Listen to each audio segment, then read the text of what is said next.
Что если прямо сейчас в мире существует программа, которая может полностью изменить твою жизнь? Без взяток, без связей, без богатых родителей. Просто ты, твоя заявка и шанс.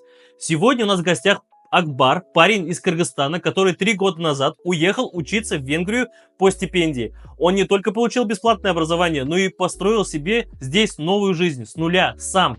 Если ты молодой и не знаешь, куда двигаться, это видео может дать тебе направление. Если ты родитель, возможно, это самый полезный разговор, который ты покажешь своему ребенку. Как найти такую стипендию? С чего начать? Можно ли остаться после учебы? Как живут студенты в Европе? Мы разложим все по полочкам, честно, без прикрас, без воды. Ты удивишься, насколько доступно то, что кажется невозможным. Акбар, расскажи, пожалуйста, немного о себе. Откуда ты? Чем занимался до переезда? Я с города Бишкек, Кыргызская республика. До этого я учился на бакалавре, на юриста. В 22 году я поступил в Венгрию на магистратуру и переехал сюда. Угу. Так, ты поступил в магистратуру.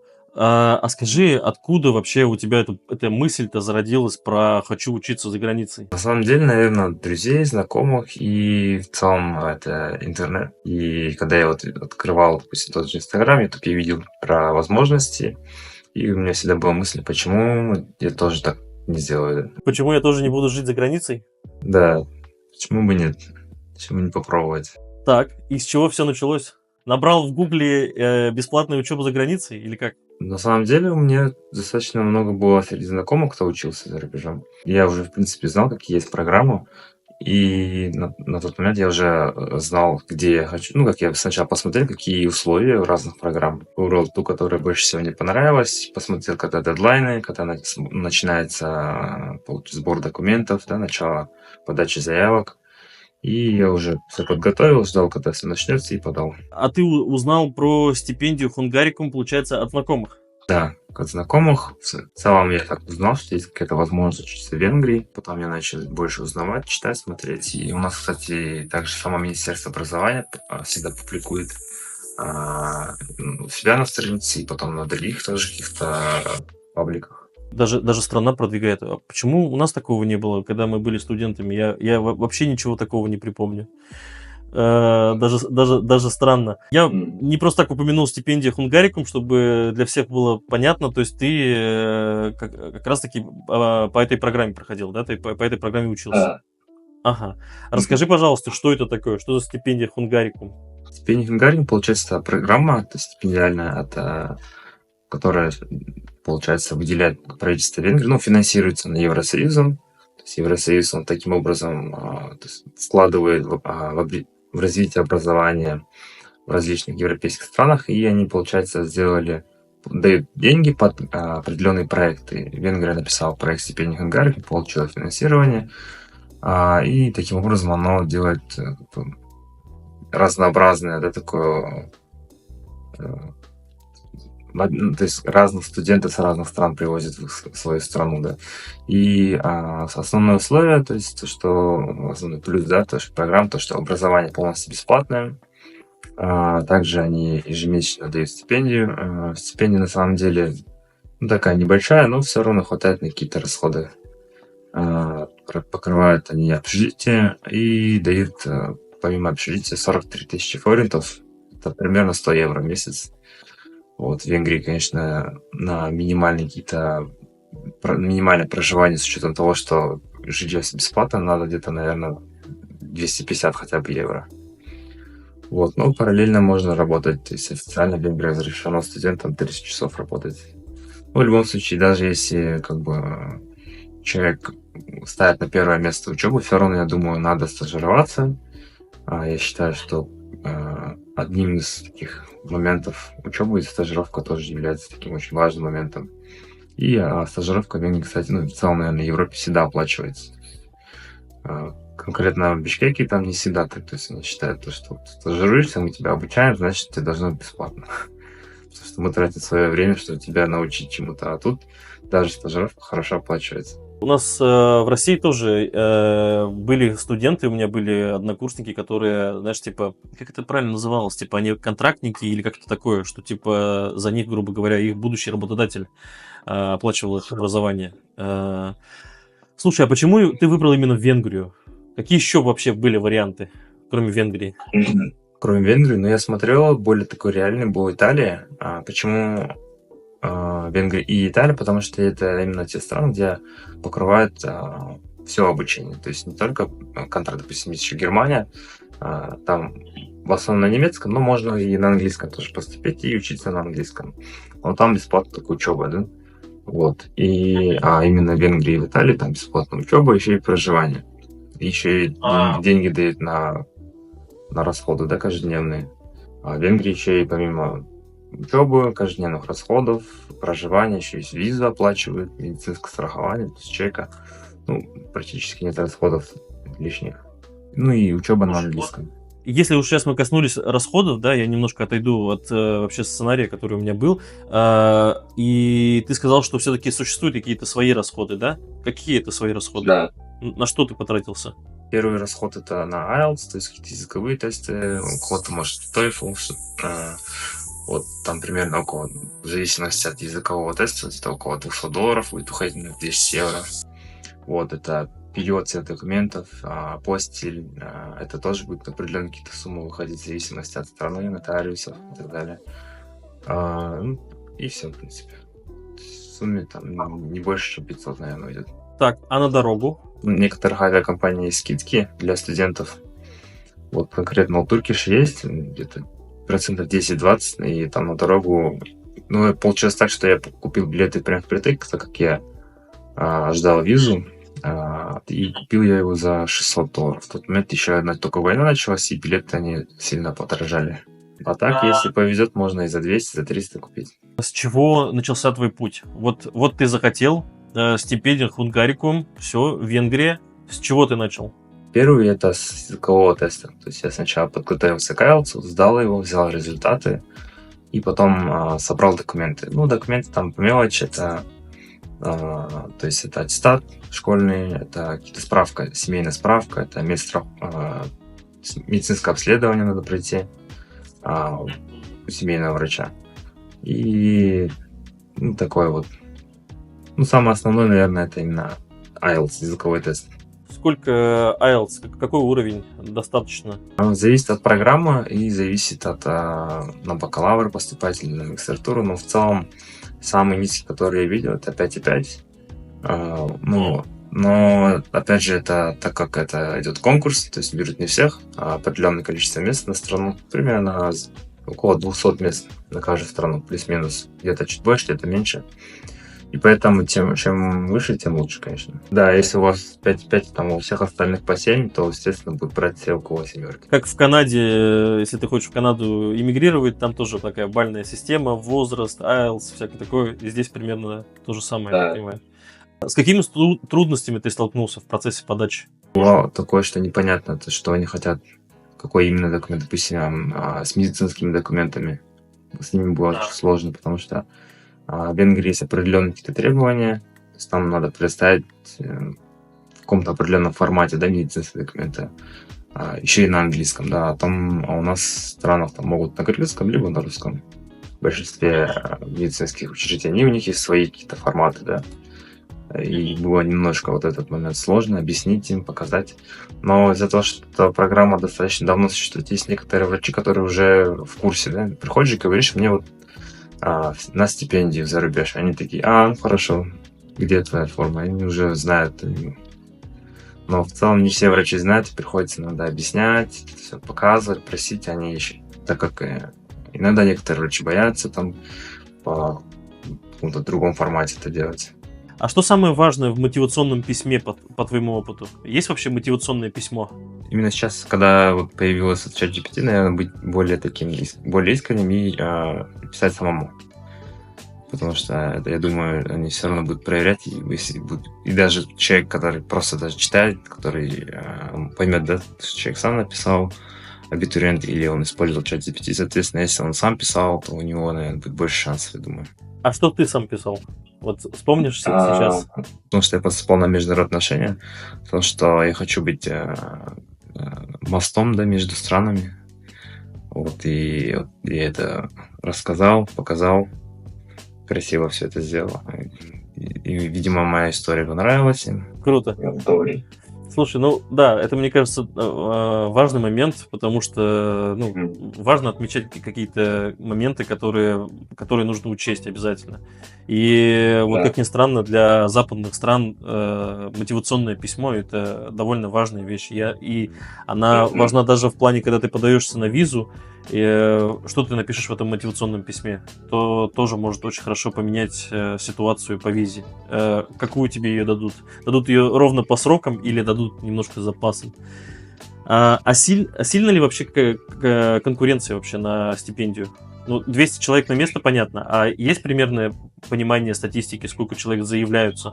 Да, конечно. Это зависит от страны, потому что выдают так количество мест примерно одинаково. То есть в нашей стране выделили Кыргызской республике 200, а Казахстану 250, там в какой-то стране 150. Вот, и зависит от населения. То наше население, если там 6-7 миллионов, то у Казахстана там 20 миллионов. А у России там 140 миллионов, а мест одинаково. Соответственно, конкуренция будет разная везде. Ну, это понятно, Вот, это по количеству населения. А вот, примерно, может быть, ты кто-нибудь рассказывал, сколько у нас в университете так говорили, типа 10 человек на место. А в вашем случае, вот А, тогда в стипендии именно в нашей стране, наверное, 3-4 человека на место, как я знаю. 3-4 человека. А есть вообще понимание, как сейчас вообще? Вот есть ли вообще стипендия Хунгарикум сейчас? Есть ли вообще места на нее? Смотрите, она открывается в ноябре, и в ноябре и говорят, сколько мест. Ну, каждый год одинаково. Чуть больше иногда может быть. То есть они увеличивают каждый год. Вот обязательно ли нужно быть отличником, чтобы стипендию Хунгарикум получить? Смотрите, такого требования нету в стипендии быть отличником. Но есть такое понятие, как средний балл. И так как мест там 200, они берут всегда 200 самых лучших. Соответственно, если 200 человек уже есть, и, если все остальные аппликанты, они все отличники, а вы не отличник, соответственно, вы отпадаете. Но, конечно, требований такого нету. А какой университет ты выбрал? Вот мы еще не затронули это, мы знаем, что международные отношения, а университет? Университет — это Людовика, University Public Service. Это еще называют некоторые Urban University, государственный университет, его спонсирует премьер-министр. Вот, достаточно они много денег туда вложили. Как я знаю, это около 100 миллионов евро. То есть они где-то таблички стоят в университете, сколько они вложили. Почему именно этот университет? Потому что там есть международные отношения? Да, там есть международные отношения. Программа была составлена совместно с Министерством иностранных дел Венгрии. Вот, и университет новый, большой, преподаватели классные, преподаватели некоторые, кстати, из Корвинуса. Корвинус тоже один из таких хороших университетов. И когда я смотрел, там они видел то, что именно мой департамент, он был преподаватель и учебная программа еще составлена частично совместно с департаментом международных отношений Корвинус университета.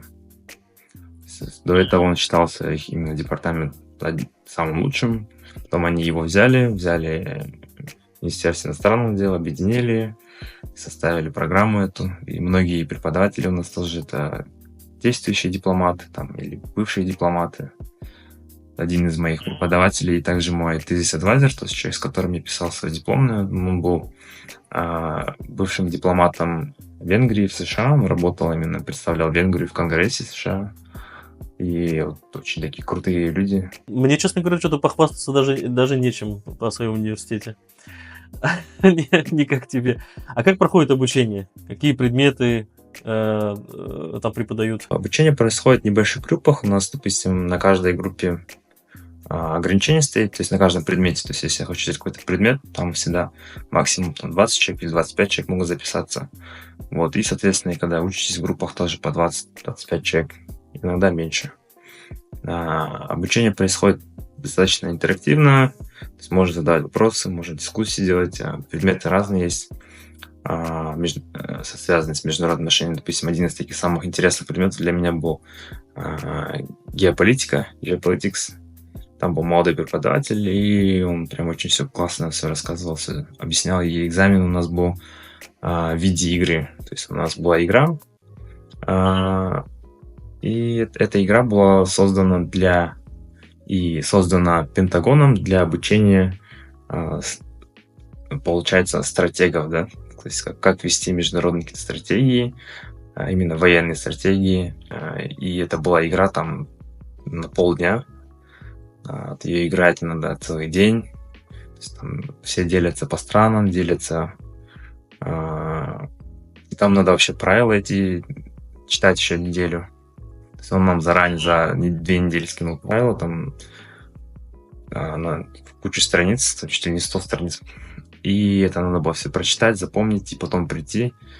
Игра происходит там. Он основной модератор, потом еще помощники его. В общем, происходило очень интересно. То есть вот то, что сейчас происходит в мире, ты уже оцениваешь с точки зрения человека, который этими стратегиями занимался. Там очень интересно было, допустим, игра, создали это в Пентагоне, да, и там один из, допустим, игроков, это Россия, да, например, является. И есть там определенные карты выходят событий, да, мировых, которые влияют на ту или страну по-разному. Там, допустим, как-то один раз вылезла карта, очень неожиданная, революция в Кыргызской республике. Я такой вытаскиваю, ничего себе, и нашу страну тоже учли, еще и революцию нашу учли, и оно влияло на Россию, да, там, отрицательно.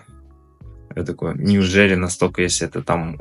Для нас это кажется, как будто, ну, такое обыденность, да? То есть, ну, там людям не понравилась власть, сменили власть, да? А оказывается, в Пентагоне это не просто случайность.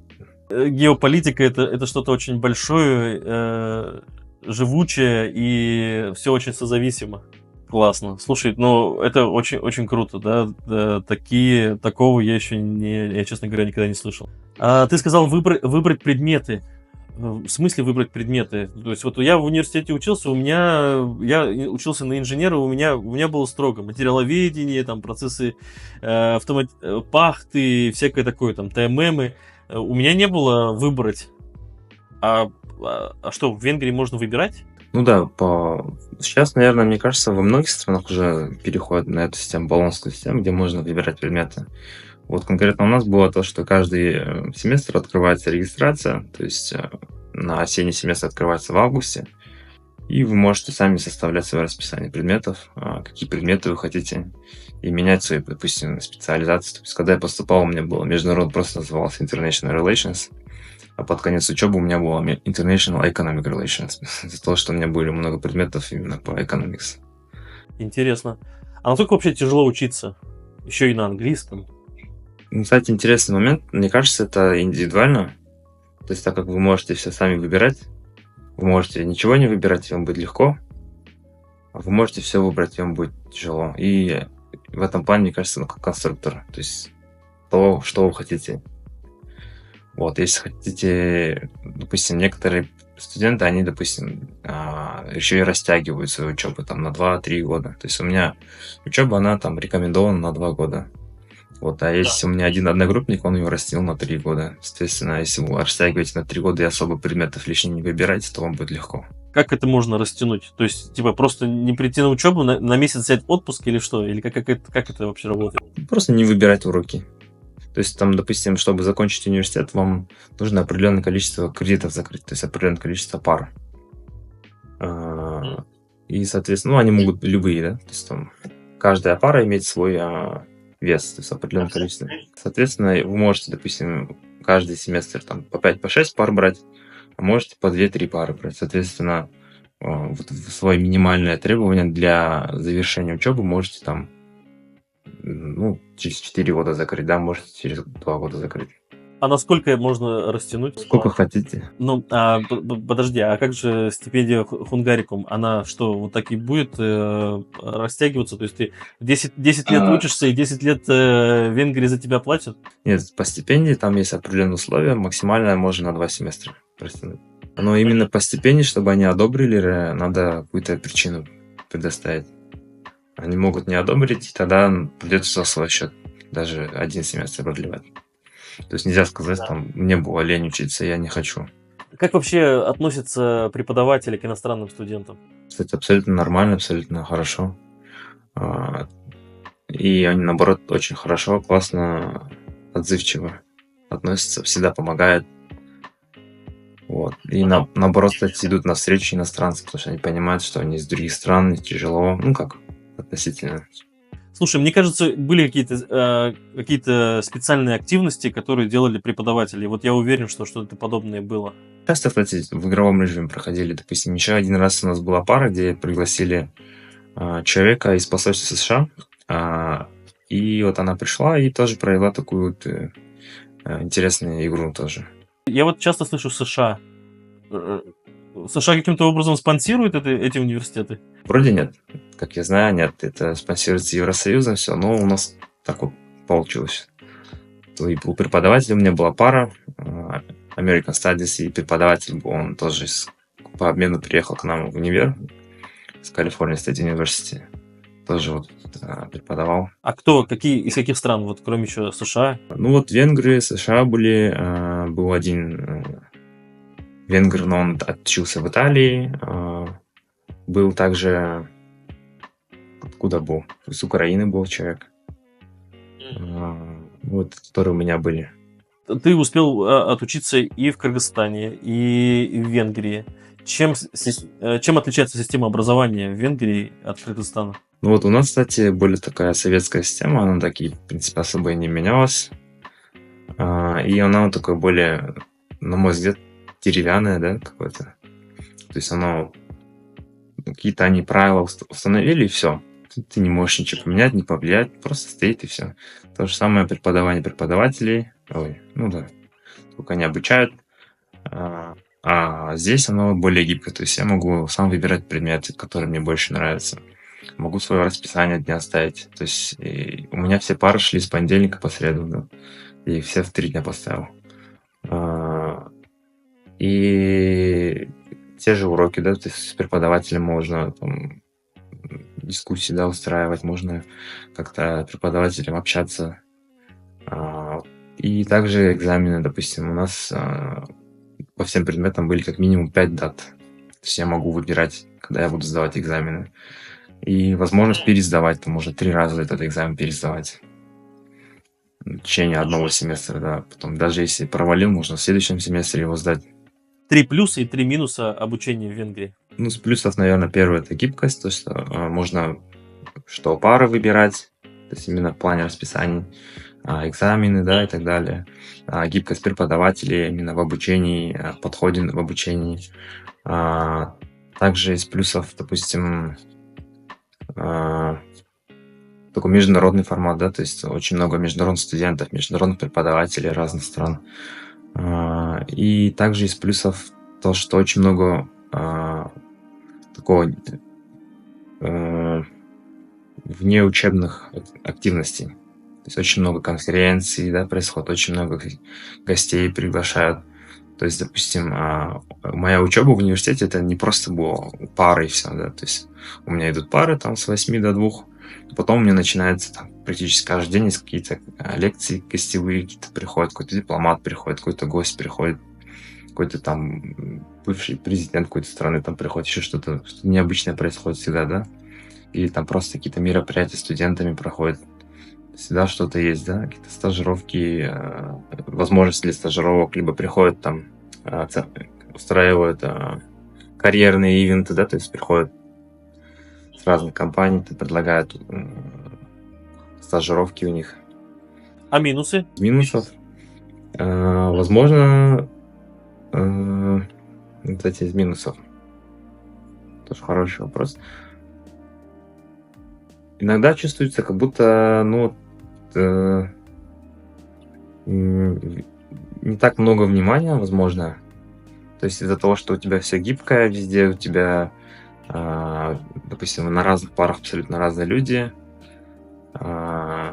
И такое вот ощущение, как будто если что-то ты завалишься, если что-то у тебя не получится, как-то не у кого, что ли, попросить помощи. Но хотя можно всегда обратиться к академик-адвайзеру, он поможет, но в любом случае все равно не так много внимания уделяется каждому студенту, возможно. То есть качество обучения больше на самом студенте, чем на преподавателе? То есть вот эта вот обратная связь от преподавателя, ты ее, грубо говоря, не сможешь получить? Нет, кстати, можно получить. Ну, в плане того, что как бы вся ответственность на тебе самом, да, как бы, то есть, если какой-то ты предмет не закроешь, не выберешь, да, ты можешь так и там тянуть его 2, 3, 4, 5 лет. в наших странах, наверное, там вот есть программа на 2 года, значит, ты до 2 года должен закончить. Тебя просто там возьмут за шкирку, заставят, либо тебя отчислят, либо ты закроешь, да, то есть в течение 2 лет у тебя будет что-то определенное. 1 минус ты сказал, еще 2. Еще 2, наверное, мне сложно, да, какие-то минусы говорить. Ты упомянул про стипендию. Она небольшая, да, то есть ее мало, то есть не хватает ее на жизнь. Если сравнивать с тем, что в моей стране мне стипендию вообще не давали, для меня это плюс даже маленький, если. Ну, понятно. Слушай, но вот это такая вещь, про которую стоит немножко отметить. Мы когда тоже переехали в Венгрию, и мы тоже друг другу задавали такой блиц-опрос, типа 3 плюса и 3 минуса, и нам реально было сложно сказать про минусы, потому что как будто бы их, ну, и не было. То есть одни плюсы, хочется их называть, и у тебя то же самое, да, там уже 4-й пошел плюс, я уже посчитал его, а минусы было тяжелее назвать. Наверное, это относительно и зависит от человека. Если я сейчас возьму какого-нибудь венгра, он будет только минусы называть. Причем все его минусы будут для меня плюсами случайно. И это, кстати, ты хорошо подметил, потому что у нас был примерно такой же разговор с юристом, с венгром русскоговорящим, и он тоже очень много минусов рассказывал. А для нас мы такие, типа, ну, вроде бы это не минус, вроде бы это нормально. А был ли у тебя какой-то академический шок? Шока, потому что не было. Почему? Потому что я уже достаточно долго изучал, смотрел, узнавал заранее, знаете, и из-за того, что у меня были достаточно уже много понимания, то есть я очень прям подготовился, пришел, и уже все ожидаемо было. Ну, наверное, было наоборот. У меня были немножко завышены какой-то степени ожидания. Был бы, наверное, шок, если бы я про эту программу, про универ вообще ничего не смотрел, не знал, просто поступил, приехал, и бац, шок был вот это, наверное. Это важный момент, да, стоит его отметить, то есть важно проявлять проактивность, то, что ты отметил, и важно все-таки больше узнавать. А узнавать, в принципе, узнавать есть у кого, потому что студентов в разных странах предостаточно. Из года в год все равно все становится все больше и больше. А скажи, а может быть есть может быть были какие-то видео на YouTube, какие-то ты смотрел? Может быть есть ребята, которые об этом рассказывают еще? Я уже до поступления, мне было интересно, я про свой университет посмотрел, как общежитие посмотрел, то есть все посмотрел, есть очень много разных видео. Вот есть также группы местных, то есть можете зайти в Facebook, там есть группы русскоязычные в Будапеште, есть украинцы в Будапеште и так далее, есть в Телеграме канал, есть кыргызы, казахи в Будапеште и так далее, студенты в Будапеште, там можно все вопросы задать. Я вот как раз до поступления просто заходил туда и все свои вопросы писал, все спрашивал, и за счет этого, наверное, возможно, тоже достаточно все мягко и плавно для меня произошло, потому что очень подробно и очень хорошо так все там люди рассказывают, помогают друг другу. Короче, информации достаточно. И это замечательно. Давай мы перейдем немножко уже к каким-то к другим блокам вопросов. Такой, знаешь, типа быт. Где ты жил? Первый год жил в общежитии, первые 1,5 года. Да. Потом на квартире. Расскажи, что такое общежитие в Венгрии? На что оно похоже? Ну, кстати, оно сильно отличается от университета. Первый момент я думал, что вау, классно, я думал, что везде так. Потом оказалось, что не везде так. Но конкретно в моем, из-за того, что он был такой государственный университет, и государство достаточно спонсирует его, то оно было как какой-то отель, да, 3-звездочный. Назывался тоже так же студенческий отель. И как это вот, ну то есть вот смотри, я тебе расскажу про свое общежитие, да, вот у меня общежитие было 9 этажей, там мужские блоки, женские блоки, комнаты, в комнатах живешь по 2, по 3, а кушать готовишь в отдельной кухне, душ, туалет в отдельных блоках. Для каждого блока там на 4 комнаты отдельный душ-туалет. Приходилось иногда очередь ждать.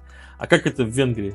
Конкретно в моем университете, допустим, оно было 5 этажей, из них 4 жилых, Первый этаж, он такой, да, там прачечная находится, там охрана, там находится там какие-то медиазал, там можно кино смотреть, да, там есть мероприятия какие-то студенческие происходят. Там есть какие-то еще библиотека небольшая есть. И дальше уже идут жилые этажи, потом, получается, со 2 по 4 это венгры живут, и только на 5 этаже живут иностранцы. Иностранцы с разных стран абсолютно. Вот. И дальше посередине у нас есть 2 блока. Левый, правый блок. И посередине там большая кухня. Там можно готовить, кушать. Там всегда собираются люди, вместе кушают, общаются, разговаривают. Там телевизоры стоят, тоже можно фильмы смотреть всегда вечером. Блоки у нас также были по блокам. В каждом блоке они почти как квартира была. То есть 2 комнаты, и в каждой комнате по 2 человека.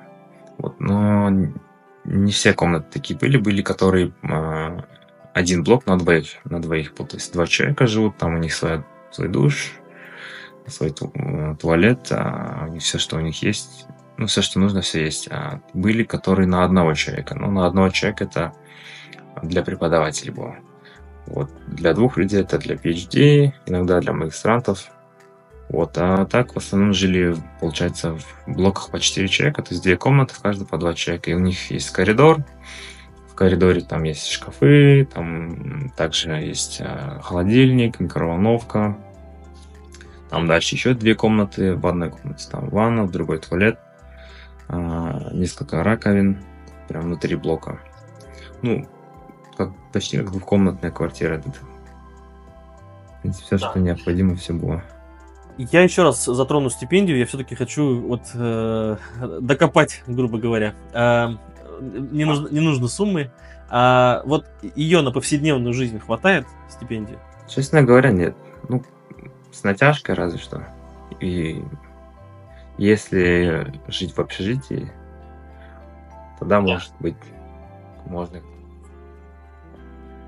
Да, то есть приходится все-таки вот эту вот возможность работать, ее нужно реализовывать, и, соответственно, она и будет как практика, а второе, соответственно, это еще и заработок. Ну, на некоторых программах она еще и обязательная, то есть надо обязательно проходить стажировку, поэтому все равно приходится. А где ты работал? Сразу пришел в HR, ну, как стажер, да, то есть парт-таймер. Вот, то есть я учился, параллельно работал. Свободное от учебы время. И ты упомянул, что ты учился с понедельника по среду? На 2 курсе, да. Первый курс с понедельника по четверг. Но в целом у нас в университете и в некоторых других университетах в Венгрии пятница не учебный день. С пятницы, суббота, воскресенье, выходные. Нормально. Вот это да. 4-дневка. Класс. Какие бытовые моменты были самые сложными? Готовка, наверное. Готовка? Почему? Потому что ты никогда до этого не готовил? Мама готовила? Не так часто, да. Тут еще и готовить каждый день, все самому делать, и вот это, наверное, было сложно. Было ли вообще тяжело социализироваться? Вот как ты заводил друзей? Именно среди венгров, возможно, да. То есть они такие более такие закрытые. Но тем не менее, допустим, первый же год у меня были несколько друзей венгров. Один с ним и себе на Крисмас тоже звал в гости с его семьей там. Вот. В целом многие венгры часто в гости тоже зовут, да. Вот. И в плане друзей, я думаю, нет, не сложно было. И особенно с Erasmus'ами. То есть первый год у меня было очень много друзей с разных стран. Они все были эрасмусовцы. И когда человек приезжает, студент по Erasmus, они всегда знакомятся, дружат. И из-за того, что я жил в общежитии, они постоянно с тобой кто-то знакомится. У нас была группа друзей, там человек 20-30 с разных стран до сих пор общаемся. Erasmus — это учеба по обмену, достаточно такая распространенная программа, тема, да, в Европе. Вот. И у меня было очень много друзей по Erasmus, которые приезжали в Венгрию. Часто были из Италии, Испании, из Германии, Франции. Они приезжали по обмену на семестр, на 2 семестра учились и жили в общежитии тоже. Приезжали студенты из других стран в Венгрию, и чтобы завести международных друзей, чтобы международный такой опыт получить. Соответственно, допустим, приезжает там человек из Италии, да, и он приезжает в Венгрию на 1 семестр, и он хочет завести новых друзей. Соответственно, он ходит, там, знакомится. А венгры, допустим, они у себя здесь живут, в принципе, для них там, у них изначально какой-то, возможно, не было и цели, да, знакомиться. То есть у них есть где-то друзья вне университета. Они приходят на учебу, там отсидели пары и ушли. А приезжает какой-то итальянец, у него других друзей нету.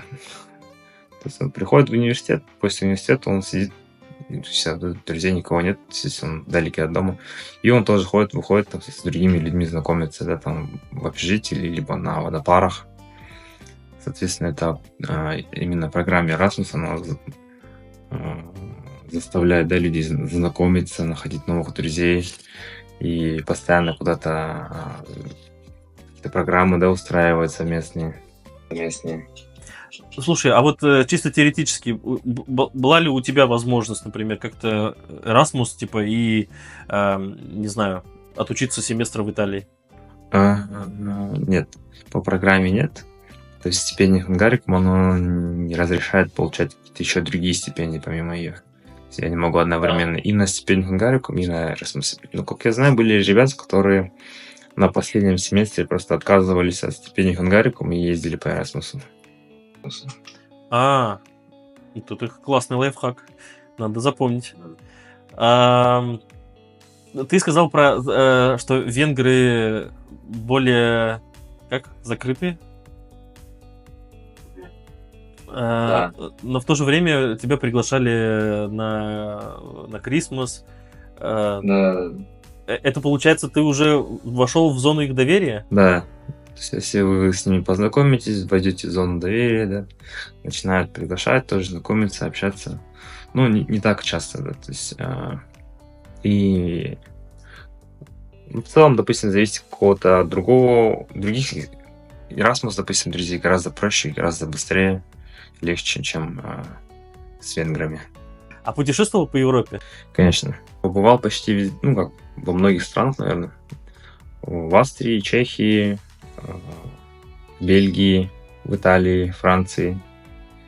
В Италии несколько раз успел, потом в Словакии, в Хорватии тоже несколько раз. Прошло 2 года обучения, соответственно, ты закончил в статусе...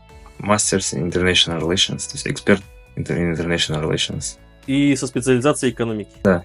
Ты сейчас чем занимаешься? Сейчас я работаю в HR. Вот здесь, в Венгрии, да. International Relations, оно именно если идти в частный сектор, оно можно идти в международные организации, да, какие-то, можно идти в HR и можно идти в PR. Ты остался в Венгрии. Почему? В целом, когда я поступал, у меня, в принципе, не было планов оставаться, честно скажу. Вот, но это так получилось, что я, когда поступил, нужны были возможности для подработки, в целом для стажировки. Я устроился, стажировался, работал. И уже к моменту окончания у меня возникла возможность остаться. Потом я разговаривал тоже с друзьями, знакомыми. Они говорили, вернуться ты всегда сможешь, а поработать в Европе не всегда. Попробуй поработать для себя. Смотришь. Я такой, почему бы и нет. Ну и плюс, наверное, еще и здесь я привык к городу, к друзьям. И здесь в Будапеште в целом тоже понравилось. Сложно найти работу выпускнику иностранцу? Да, иностранцу, смотря какому иностранцу, из, получается, третьих стран, то есть третьи страны, те, кто не входит в ЕС, для них очень сложно, потому что не все работодатели хотят спонсировать визу. Зависит от компании. Допустим, если в компании есть свой собственный юрист, то, соответственно, он это делает бесплатно. Если своего юриста нет, то они оплачивают 2000 евро, чтобы вам сделали рабочую визу. Помимо этого, они миграционные службы оплачивают взнос 100 евро примерно. И также это все надо ждать, то есть от 3 месяцев примерно. Соответственно, допустим, если это человек из Евросоюза, и он сегодня подписали контракт, он завтра начал работать. А иностранца еще надо ждать. Еще и платить за него. Вот. И поэтому не все хотят. Были те, кто нашли прям работу. Но в основном люди, если они не находят в течение учебы, то есть они продлевают. Тут у меня был один одногруппник, он прям хотел остаться. В течение первого курса не нашел, в течение второго курса не нашел. Потом он продлился на семестр, не нашел, потом продлился на еще семестр и потом тут нашел. Вот. Были те, кто, допустим, не нашли в течение учебы, но есть такая возможность, если человек закончил учебу в Венгрии, он может продлить, то есть получить job-seeking визу на 9 месяцев на поиск работы. И они ищут работу в течение 9 месяцев. Реально ли тебе в дальнейшем получить ПМЖ? Последний год поменялись все законы. Соответственно, если бы я бы хотел получить ПМЖ, наверное, для меня было бы лучше остаться именно в академии, да, то есть продолжить учебу. Да, продлить учебу надо до 3 лет, потом получить поступить на PhD. Ага, то есть для того, чтобы в дальнейшем получить ПМЖ, это лучше продолжить учиться, грубо говоря, мастерс, дальше PhD, и вот таким вот образом себе копить годы, да, которые ты потом дальше сможешь уже при подаче на ПМЖ. Какие ошибки чаще всего совершают абитуриенты? Я думаю, пропускают дедлайны. Дедлайны очень достаточно строгие, и люди думают, что у них есть время, ждут, и потом времени уже нет. Так, что должен знать человек, который только задумывается о подаче? Учить английский, сдавать IELTS, оценки, чтобы были все на 5. Да, требований нету, то, что должно быть все на 5, но любой университет выбирает самых лучших кандидатов. Соответственно, если из 10 кандидатов у 9 у них аттестаты на все 5, а у вас нет, тогда естественно, любой адекватный университет выберет тех, у кого получше оценки. Ну, если только вы чем-то другим это не перекроете, да. А чем другим можно перекрыть? Ну, если у вас там какой-то очень классный английский, какие-то там очень много сертификатов и так далее.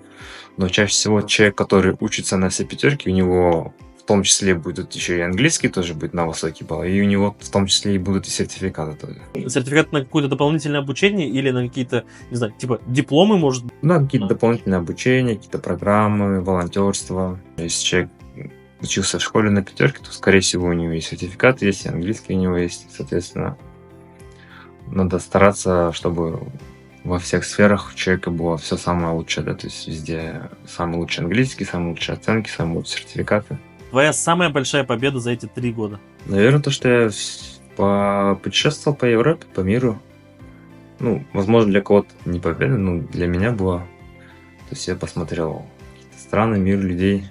Что изменилось в тебе за это время? Я стал очень самостоятельным. То есть я могу сейчас в любую страну там поехать, даже к себе в страну поехать, да, найти работу, сделать все свои документы, сделать, там, не знаю, элементарно, даже базу, я могу приготовить себе любую еду, да, там, какое-то любое блюдо, там, быстро найти себе жилье, быстро куда-то переехать в новое место, собрать вещи, да, допустим, если когда я первый раз переезжал, там, несколько недель собирал вещи, да, сейчас я могу за полчаса собрать все, что мне нужно. Последний раз, когда я в Хорватию ездил, я там, не знаю, за 5 минут просто все, что надо, взял и поехал. А какая самая любимая венгерская еда у тебя? Венгерская еда? Лангуш. Самое странное слово по-венгерски, которое ты выучил? Мне вообще в целом кажется, весь венгерский такой странный. Почему? Как-то интересно звучит. Ну, он же очень похож на... какими-то моментами он очень похож на тюркские языки. То есть там окончание, как будто... Буквально недавно на днях мы с супругой обнаружили, что, оказывается, там нет родов. То есть женского, мужского, среднего нету. И то же самое нет в татарском языке. Я не знал. Я вот прям вот для себя обнаружил, что нет в татарском языке. И уверен, что и на кыргызском тоже его нет, да? Я когда первый раз зашел в магазин, смотрю, стоит алма. Яблоко стоит, алма. Я думаю, на кыргызском что ли написали? На кыргызском, на турецком также алма. Что больше всего бесит в Венгрии тебя? Медицина. Так, интересно, почему? потому что записаться сложно, лечат тоже очень так не хотят. Вот, один раз я записался через частную страховку к врачу, и я записался после учебы, после работы, да, где-то в 7. Но по графику они там до 8 работают, да. Я на последний, кажется, слот написался даже в 7:30. Ну, то есть я не просто рандомно, да, сам решил в 7:30 прийти, потому что я заранее записался, там они записали меня сами, потому что они сказали, есть, ну, то есть слоты, да, есть 7, 7:30, там есть 6:30, 6. И я прихожу, а там врач уже, оказывается, там собирался, куда-то спешил. Она такая злая, зачем ты вот на это время написался, типа. Я удивленный, почему нельзя было. Она быстренько посмотрела и отправила мне, и дальше ушла. Где ты мечтаешь жить дальше? Вообще хотелось бы в Западной Европе и желательно в англоязычной. Например, Ирландия, Англия. Да, и вот все в целом, наверное, для меня в топе находится Ирландия. Такая очень классная страна. Что ты уже делаешь вообще в этом направлении? Ну, то есть я ищу варианты по работе, смотрю, подаюсь. Ну, я подаюсь больше, наверное, по там, где легче работу найти. Вот, потому что в англоязычных достаточно высокая конкуренция, сложно найти работу. Вот, но в целом, да, есть повышение квалификации, то есть, изучение дополнительных языков, да, и постоянно подаюсь. Вот, Англия и также Канада, наверное, тоже. Порекомендуешь ли ты эту стипендию другим? Да, конечно, абсолютно. Классная стипендия, все расходы покрывает.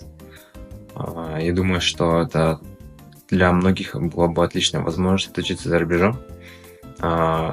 И тем более, что они там все происходит очень открыто, очень честно. В Венгрии они никак нельзя там где-то подкупить, еще что-то сделать.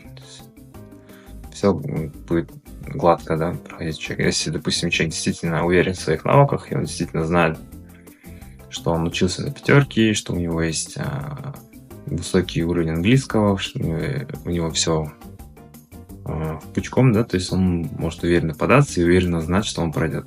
Акбар, большое тебе спасибо за уделенное время, за то, что ты ответил на все вопросы, что ты максимально откровенно обо всем рассказал, вот прям как есть. Надеюсь, что это будет многим полезно. Ты, в принципе, готов даже проконсультировать, если я правильно помню, да? Да, конечно. Все без проблем. Возможно, я сегодня такой разговорчик был, но если есть какие-то вопросы, можете обращаться.